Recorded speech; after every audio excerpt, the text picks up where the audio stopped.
Jaký jsou ty pocity teďka po takovém zápase, když jste to měli takhle dobře rozehrání? Samozřejmě, že nám je líto po takovém zápase a myslím si, že ten začátek jsme trochu nehytli, dostali jsme takový naivný gól ze standardky, ale myslím si, můžu říct, že potom jsme to dobře otočili a měli v svých rukách. Vystoupili jsme do druhého poločasu, škoda ty červené karty, myslím si, že do toho nemělo přijít. A samozřejmě, že jsme mohli ten zápas vyřešit dřív. Měl jsem já taky na noze, že šel jsem 1-1 s brankárem.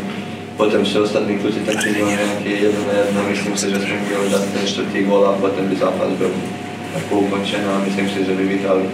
A myslím si, že jsme zasloužili dneska vést 3 body do karmy. Co se tam stalo v té vaší šanci? A to chcete nějakou myšlenky, jste to tam?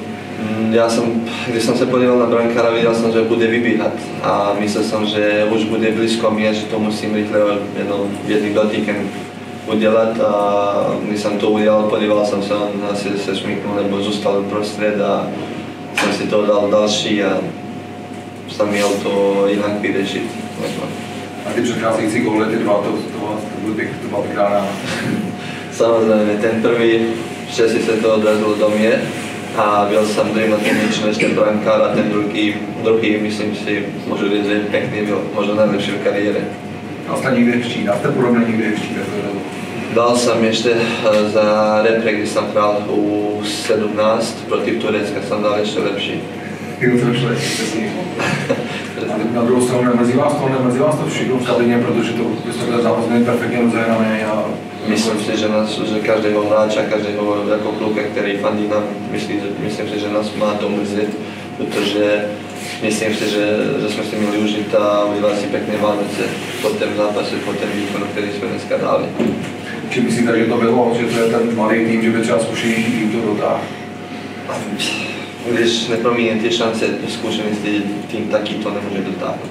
Musíme dávat góly z té šanci a potom to bude ještě líp. Když se zeptat na trenéra, trenér chce hrát takhle otevřený fotbal, pěkný, pohledný fotbal, útočný, tak jak vám to sedí? Myslím si, že jsme ukázali, že nám to sedí, že každý klub chce hrát fotbal, chce být na míči a myslím si, že jsme tu podzim ukázali, že máme kvalitu na to a že můžeme to hrát, co trenér chce od nás. A kam byste to chtěli dotáhnout? Když se díváte na tu tabulku? Na začátek můžeme, myslím si, že máme na to, že budeme ty prostřední skupiny, ale samozřejmě, že jsou ambice dát Evropu, takže myslím si, že můžeme jako musíme udělat nějaké posily všechno, ale myslím si, že můžeme taky hrát top 6. Děkuji, další dotaz. Ještě k vám konkrétně není trochu škoda, že končí ten podzim, ale tak byl Plzní, teďka 2, třeba byste příště dal 3. No, doufám, že to zůstane, že budu šetřit na jaro taky něco a že budem dávat góly taky na jaro.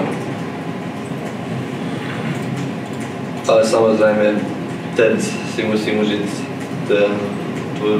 ten break a jít za rodinou do Bosny a podívat se do ní, protože dlouho jsme se neviděli.